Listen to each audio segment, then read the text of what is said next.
बिस्मिल्लाहिर्रहमानिर्रहीम। अस्सलामु अलैकुम वरहमतुल्लाहि वबरकातुहू। Welcome to online classes Iqra Huffaz boys secondary school. तमाम 9th और मैट्रिक के तलबा को खुशामदीद कहते हैं। अज़ीज़ तलबा, आपको याद होगा कि पिछली क्लास में हमने केस नंबर 1 किया था, जिसमें एक पुली के दोनों तरफ उसके एंड्स पर यानी स्ट्रिंग के एंड्स पर दो ऑब्जेक्ट्स हमने हैंग किए थे वर्टिकल डायरेक्शन में, और उसमें से एक नीचे की तरफ मूव कर रहा था, एक ऊपर की जानिब मूव कर रहा था। इस पूरे सिस्टम का एक्सेलरेशन और टेंशन हमने कैलकुलेट करके यहाँ पर आपको बताया था, उसको ड्राइव किया था, उसकी डेरिवेशन हमने की थी। आज उसका सेकंड केस हम कर रहे हैं। सेकंड केस की जो सिचुएशन है वो यूं है कि दो ऑब्जेक्ट्स हैं, ऑब्जेक्ट ए है और ऑब्जेक्ट बी है। ये दोनों के दोनों ऑब्जेक्ट्स जो हैं वो इस तरह से एक पुली सिस्टम के साथ अटैच हैं कि एक टेबल है, इस टेबल के कॉर्नर पे पुली लगी हुई है, और उसमें से एक ऑब्जेक्ट ए जो ज़्यादा बड़ा ऑब्जेक्ट है वो नीचे की तरफ मूव कर रहा है, इसलिए कि ये हैवियर है, इसका मास ज़्यादा है। और ये जो हमारे पास ऑब्जेक्ट बी है ये निस्बतन छोटा ऑब्जेक्ट है, और ये इसकी मूवमेंट जो है वो इस डायरेक्शन में हॉरिजॉन्टली हो रही है, और ये इस वक्त यहाँ पर टेबल के ऊपर हॉरिजॉन्टल फॉर्म में रखा हुआ है। ये जो ऑब्जेक्ट ए है इसका मास m1 है, जबकि इसका वेट w1 है, जो कि m1g के इक्वल हो जाएगा। इसके ऊपर यहाँ इसमें जो टेंशन अप्लाई हो रही है इस स्ट्रिंग में वो t है, और चूंकि इसकी मोशन, इस ऑब्जेक्ट की मोशन डाउनवर्ड है, तो एक्सेलरेशन की डायरेक्शन भी डाउनवर्ड हो जाएगी, ए हो जाएगी। अच्छा, यहाँ पे जो ऑब्जेक्ट बी आपको नजर आ रहा है इस पर बज़ाहिर तीन फोर्सेस लग रही हैं। एक वो फोर्स है जो इसके वेट के बराबर है, डाउनवर्ड है। एक वो फोर्स है जो रिएक्शन के तौर पे इसको ऊपर की तरफ बैलेंस कर रही है। ये कहां से लग रही है? ये इस टेबल की वजह से लग रही है। टेबल की जो सरफेस है वो इस W यानी वेट के अगेंस्ट एक्शन के रद्द अमल में रिएक्शन के तौर पे एक R फोर्स लगा रही है, जो कि एग्जैक्टली W2 के बराबर भी है। यानी इसका मतलब ये हुआ कि आपके पास यहां पे जो फोर्स लग रही है इस पॉइंट पे, एक फोर्स तो W2 हो गई, एक फोर्स उसका रिएक्शन R हो गई, दोनों एक दूसरे को कैंसिल कर रही हैं। और तीसरी फोर्स जो है वो हमारे पास टेंशन इन स्ट्रिंग है, जो कि यहां से बंधा हुआ है और इसको इस तरफ खींचने की कोशिश कर रहा है। तो इस तरह से हुआ ये कि ये हॉरिजॉन्टल मोशन में है और ये वर्टिकल मोशन में है। यहां पे टेंशन T है, एक्सेलरेशन A है, यहां पर भी टेंशन T है और एक्सेलरेशन A होगा। अच्छा, आज हमारा जो ऑब्जेक्ट है वो क्या है? To find the acceleration and tension in string of a system when two objects A and B are set as follows. Object A moves vertically downward, this one. Object B moves horizontally, this one. M1 is the mass of object A, M2 is the mass of object B, and we are assuming that M1 is greater than M2. अगर M1 को greater रखेंगे तभी तो ये नीचे जाएगा, अगर इसको हैवियर नहीं करेंगे तो फिर ये नीचे मूव नहीं कर सकेगा, ये यहीं स्टे करेगा। अगर ये ज्यादा हो गया तो इसको ज्यादा रखना इसकी मूवमेंट के लिए जरूरी है। अच्छा, अब आते हैं हम इसके डेरिवेशन पर। आपको याद होगा कि पिछली डेरिवेशन में भी हमने दोनों ऑब्जेक्ट्स को अलग अलग लेके और फिर उसको सॉल्व किया था। आज भी हम आपको उसी पैटर्न पे लेके चल रहे हैं। देखिए, यहां पर भी दो ऑब्जेक्ट्स हैं, ऑब्जेक्ट ए है, ऑब्जेक्ट बी है। ऑब्जेक्ट ए को जब हम लेके चलेंगे तो इसमें दो चीजें देखेंगे। एक तो हम ये चीज देखेंगे कि ऑब्जेक्ट ए की जो सिचुएशन डायग्रामेटिकली आपको यहां नजर आ रही है वो क्या है, और उसके हिसाब से नेट फोर्स क्या बनती है। दूसरा काम हम ये करेंगे कि theoretically Newton second law of motion apply किया जाए तो फिर नेट फोर्स क्या बनती है। फिर इन दोनों को कंबाइन करके हम एक इक्वेशन नंबर 3 बना देते हैं। सिमिलरली यहां पर भी दो सिचुएशंस हैं। इन दोनों सिचुएशंस में एक सिचुएशन तो वो है कि डायग्राम में ये जो हॉरिजॉन्टल मोशन है इसके मुताबिक नेट फोर्स क्या बन रही है, और दूसरा जो वो केस है यानी दूसरी जो सिचुएशन हम यहाँ पर उसको कंपेयर करेंगे वो Newton second law of motion की है। Theoretically Newton second law of motion इसके साथ किस तरह से कंबाइन होता है, तो इन दोनों को कंबाइन करेंगे तो फिर एक इक्वेशन बनेगी, क्योंकि ये हमारे पास 4 है ये 5 है और इन दोनों को कंबाइन करके इक्वेशन 6 बनेगी। तो यहां से इक्वेशन 3 बन गई, यहां से इक्वेशन 6 बन गई। इन दोनों को फिर आपस में जब कंबाइन किया जाएगा तो हमारे पास ए भी आ जाएगा, एक्सेलरेशन, जिस एक्सेलरेशन के साथ ये मूवमेंट हो रही है, और वो टेंशन भी आ जाएगी जो इस वक्त स्ट्रिंग में मौजूद है। ठीक है, तो हम इसको अब स्टार्ट करते हैं। सबसे पहले motion of object A, motion of object ए,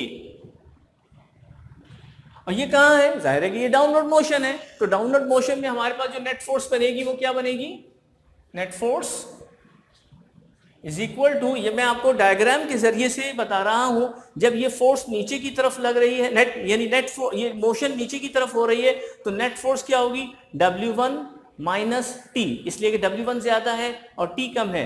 अगर T ज्यादा होता तो इसको ऊपर पिक कर लेता, यानी इसको ऊपर खींच लेता, लेकिन इस वक्त क्या हो रहा है कि ये W1 चूंकि ज्यादा है इसलिए ये इसको नीचे की तरफ मूव करा रहा है, और नेट फोर्स क्या बनेगी, जो ज्यादा फोर्स है उसमें से कम वाली फोर्स को माइनस करेंगे तो नेट फोर्स आ जाएगी, यानी W1 माइनस टी। और चूंकि हमें मालूम है कि W always be equal to mg, तो W1 is equal to m1g हो जाएगा, और W2 जब सेकंड केस आएगा तो उसमें भी हमारे पास ये W is equal to m2g बन जाएगा। चुनाचे ये W1 को हम रिप्लेस करेंगे किससे, m1g से। सो दिस इज अंडरस्टूड। ये हमारे पास नेट फोर्स आ रही है डायग्राम के जरिए से, जो हमारी सिचुएशन थी, दिस इज इक्वेशन 1 2, तो हम यहां पर इसको 1 कर देंगे और 2 अभी बनाते हैं। अब by the second law of motion, second law of motion, by the second law of motion हमारे पास जो नेट फोर्स आती है, नेट फोर्स हमेशा किसके बराबर होती है, F इक्वल्स टू ma होती है। ठीक है, अब चूंकि यहां पर ये F जो है वो हमेशा नेट फोर्स या अनबैलेंस फोर्स कहलाती है, ये ma के बराबर है, और चूंकि ऑब्जेक्ट नंबर 1 की बात हो रही है तो यहां m नहीं है बल्कि m1 है। चुनाचे नेट फोर्स किसके इक्वल हो जाएगी, m1a के इक्वल हो जाएगी। This is equation 2। जब इक्वेशन 1 और इक्वेशन 2 को कंबाइन करते हैं तो फिर क्या फॉर्म हमारे पास आती है, ये हम उसी पैटर्न पे चल रहे हैं जिसपे हमने पिछला वाला केस को नंबर 1 किया था। बाय कंबाइनिंग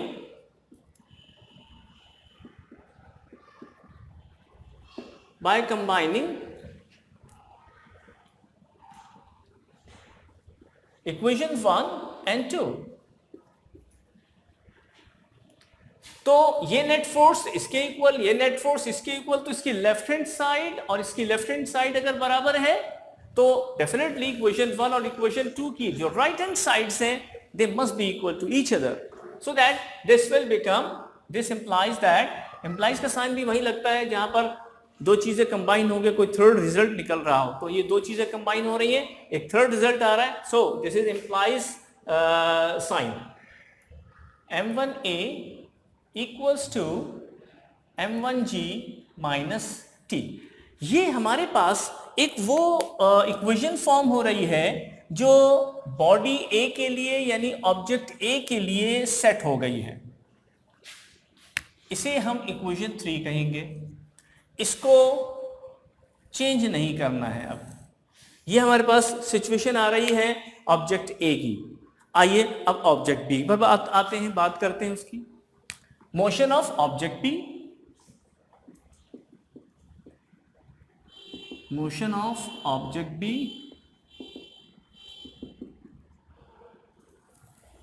अच्छा अब ये जो मोशन ऑफ ऑब्जेक्ट B है इसमें आप जरा देखें, इसमें थोड़ी सी एक चीज है जिसको समझना जरूरी है। एक बात तो यहां पर यह है कि ये ऑब्जेक्ट मूव कहां कर रहा है, डेफिनेटली वर्टिकल मोशन तो इसमें है ही नहीं, यहां वर्टिकल मोशन थी, हॉरिजॉन्टल नहीं थी, यहां पे वर्टिकल मोशन नहीं है, सिर्फ हॉरिजॉन्टल मोशन है ये वाली। जब वर्टिकल मोशन नहीं है तो याद रखिएगा कि वर्टिकल मोशन अगर ना हो तो वर्टिकली अप्लाई होने वाली फोर्सेस भी एक दूसरे को कैंसिल कर देती हैं। और यहां जो सिचुएशन हमें समझ में आ भी रही है वो ये है कि ये जो ब्लॉक है, ये हमारे पास ऑब्जेक्ट, ये एक टेबल के ऊपर रखा हुआ है, उसका वेट W2 नीचे की तरफ डाउनवर्ड एक्ट कर रहा है, जबकि इस टेबल का रिएक्शन ऊपर की जानिब एक्ट कर रहा है। ना ये इसको उठा पा रहा है, ना ये अपने वेट से नीचे जा रहा है। इसका मतलब ये हुआ कि दोनों एक दूसरे को कैंसिल कर रहे हैं। So this is very important point to mention over here. तो here there is no vertical motion, therefore हम यहां ये लिख सकते हैं कि W2 is equal to R, W2 is equal to R, और इसकी जो वर्टिकल नेट फोर्स है वो जीरो हो जाएगी। वर्टिकल नेट फोर्स अगर कोई होती तो वर्टिकल मोशन भी होती। जहन में रखिएगा कि अगर नेट फोर्स अगर कोई वैल्यू रखती है तो वो फिर मोशन क्रिएट करती है, और अगर वो जीरो हो जाती है तो मोशन भी नहीं रहती। ठीक है, तो ये दोनों एक दूसरे को कैंसिल कर देते हैं। अब हमारे पास जो चीज रह जाती है वो सिर्फ रह जाती है हॉरिजॉन्टल मोशन। तो हम यहां देख सकते हैं कि इसकी जो नेट फोर्स आ रही है वो सिर्फ हॉरिजॉन्टल आ रही है, hence net force is equal to, ये सिचुएशनली आपसे हम बात कर रहे हैं, ठीक है, hence net force is equal to T, the only force T. यही टी है जो इसको यहां से इस तरफ मूव करा रहा है। ये फोर्स ऊपर नहीं ले जा पा रहा, ये फोर्स नीचे नहीं ले जा पा रही, तो ये दोनों एक दूसरे को कैंसिल कर रहे हैं इक्वल होने की वजह से। सिर्फ एक फोर्स है टी जो इसको मूव करा रही है, तो उसकी जो मूवमेंट वाली फोर्स होती है वही नेट फोर्स होती है, चुनाचे यहां नेट फोर्स टी के इक्वल हो जाएगी। Now this becomes equation number 3 के बाद 4। अब आते हैं इसी सिचुएशन पे न्यूटन सेकंड लॉ लगाने के लिए, क्योंकि हमने कहा ना कि हर सिचुएशन पे दो तरह से हम देखेंगे, एक सिचुएशनली डायग्राम के जरिए से और एक थ्योरेटिकली न्यूटन सेकंड लॉ के जरिए से। According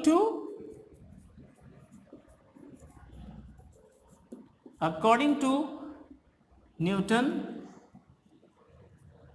second law of motion,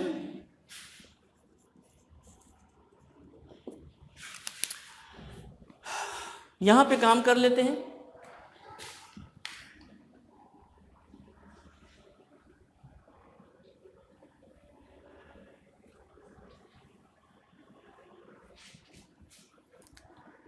Newton second law of motion के तहत क्या बनेगा, net force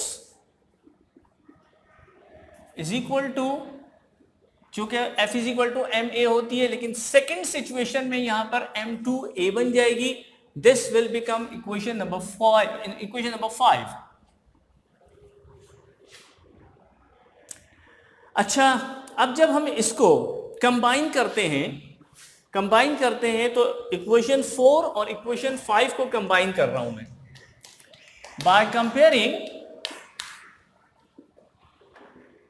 by comparing equation 4 and 5। इसकी लेफ्ट हैंड साइड और लेफ्ट हैंड साइड इक्वल है, तो राइट हैंड साइड इक्वल हो जाएगी। तो ये हमारे पास बनेगा T equals to m2a equation 6। पिछले केस में भी हमने ऐसे ही किया था, इक्वेशन 3 बनाई थी और इक्वेशन 6 बनाई थी, तो उन दोनों को फिर हमने कंबाइन करके आगे इसकी a की और t की वैल्यूज हमने मालूम की थी। अच्छा, अब ये हमारे पास इक्वेशन 6 आ गई है, इसको भी हम हाईलाइट कर देते हैं। अब हमें यूज करनी है इक्वेशन 3 और इक्वेशन 6। इन दोनों इक्वेशंस की मदद से अब हम निकालेंगे। मैंने पिछली क्लास में आपको एक बात बताई थी कि 4 ऐसी सिचुएशंस होती हैं जिसमें हम इक्वेशंस को आपस में साइमल्टेनियसली सॉल्व कर सकते हैं, ऐड करने से, सब्ट्रैक्ट करने से, मल्टीप्लाई करने से और डिवाइड करने से। ये चारों हमारे पास 2 इक्वेशंस अगर दे दी जाएं तो इन चारों ऑपरेशंस के जरिए से उनको आपस में कोऑर्डिनेट किया जा सकता है। एक और चीज भी होती है, अब वो होती है substitution of variable. Substitution method हमारे पास एक ऐसा मेथड होता है जिसमें से एक इक्वेशन से एक वैल्यू निकालते हैं और दूसरी इक्वेशन में सब्स्टिट्यूट कर देते हैं, इसीलिए इसको सब्स्टिट्यूशन मेथड कहा जाता है। और चूंकि वो एक ही सिस्टम से ताल्लुक रखते हैं, इसलिए यहां की वैल्यू उठा के इसमें पुट कर देना या यहां की वैल्यू इसमें पुट कर देने से कोई फर्क नहीं पड़ता। चुनाचे हम यहां देख सकते हैं कि t की वैल्यू m2a है। अगर हम इस t की वैल्यू को उठा के यहां सब्स्टिट्यूट कर दें तो हमारे पास t खत्म हो जाएगा, एलिमिनेट हो जाएगा। और असल बात क्या होती है कि 2 इक्वेशंस जब आपको दी जाएं और उसमें 2 वेरिएबल्स हों, उनमें से एक को एलिमिनेट करना पड़ता है तो दूसरा मिलता है, दूसरे को एलिमिनेट करेंगे तो पहला मिलेगा। चुनाचे हम यहां पर सब्स्टिट्यूशन मेथड इस्तेमाल करते हैं।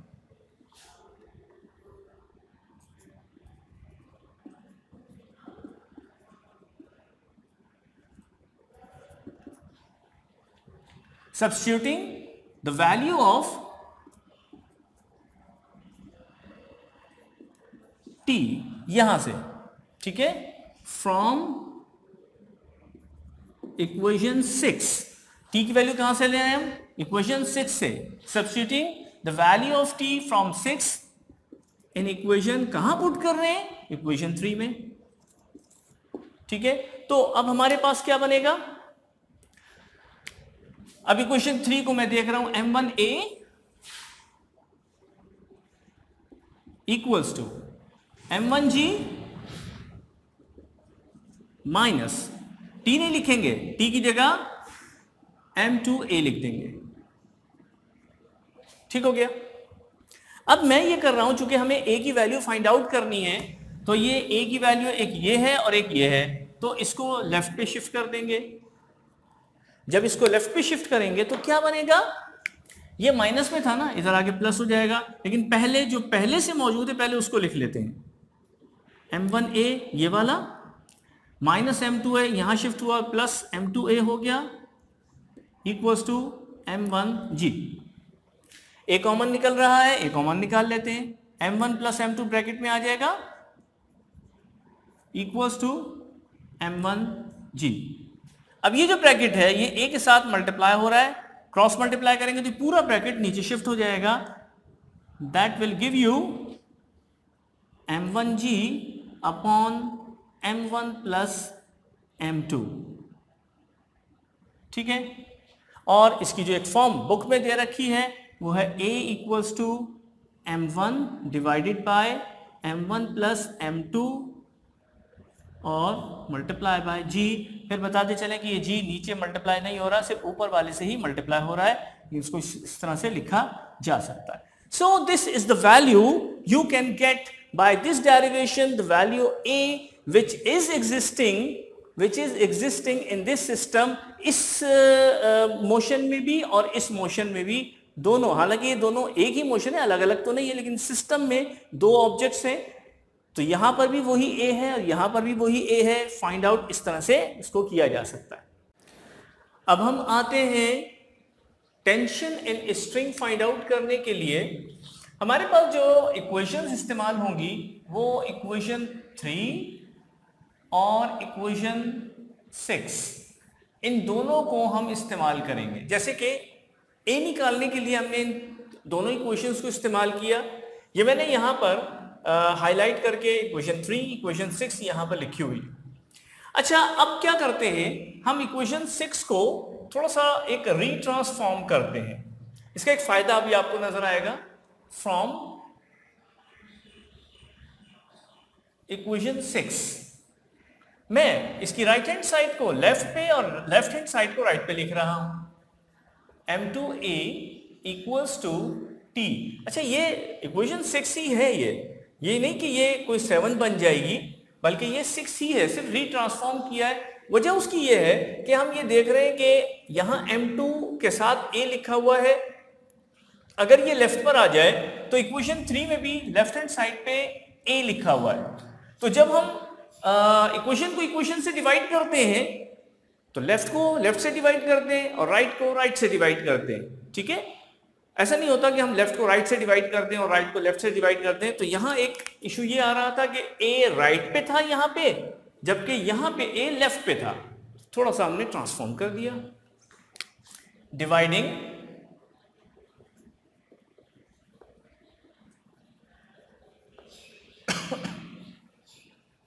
इट बाय,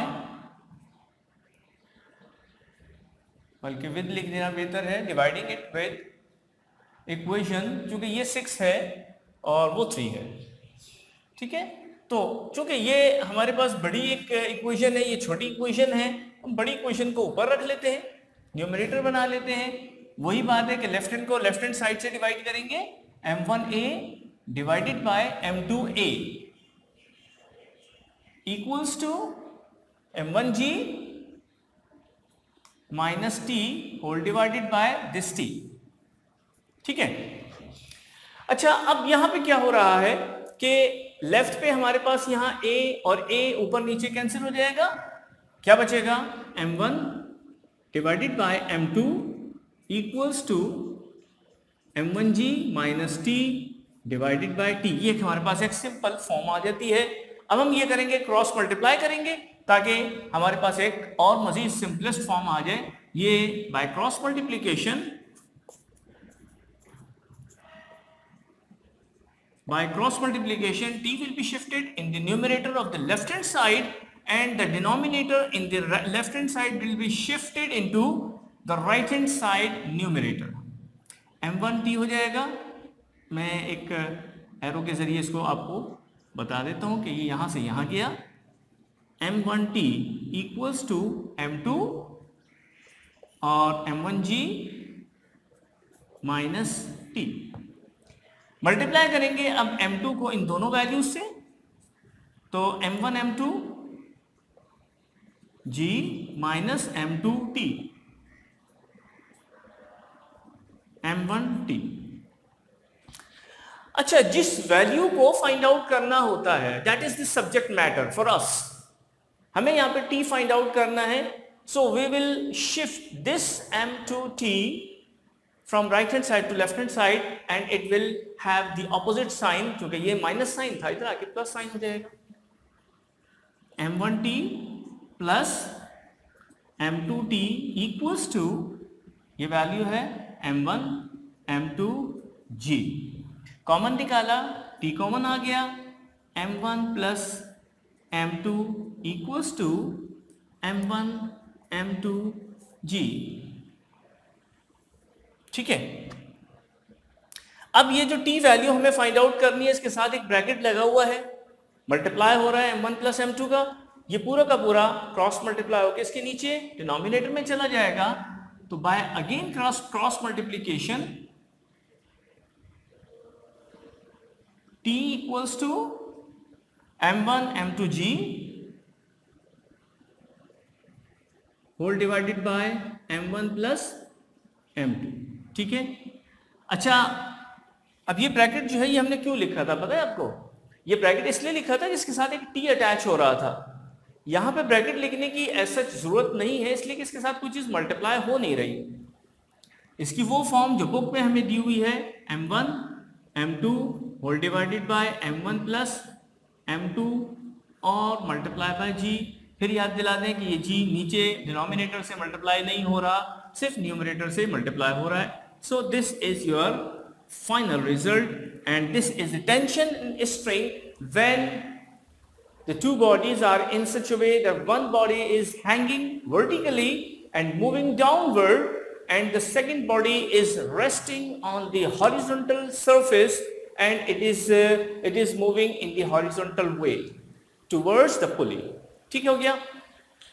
मुझे उम्मीद है कि ये आपको डेरिवेशन समझ में आई होगी, लेकिन एक बात हम आपको बताते चलें, डेरिवेशन के कुछ स्टेप्स होते हैं जिन्हें बाद वक्त याद रखना पड़ता है। आप अपने मर्जी से उसको चेंज नहीं कर सकते, इसलिए इसकी प्रैक्टिस ज़रूरी है। इसके नोट्स आपको इंशाल्लाह हम दे रहे हैं, आप उनको देखिएगा और इंशाल्लाह उससे भी आपको बहुत हेल्प मिलेगी। इजाज़त दीजिए। अस्सलामु अलैकुम वरहमतुल्लाहि वबरकातुहू।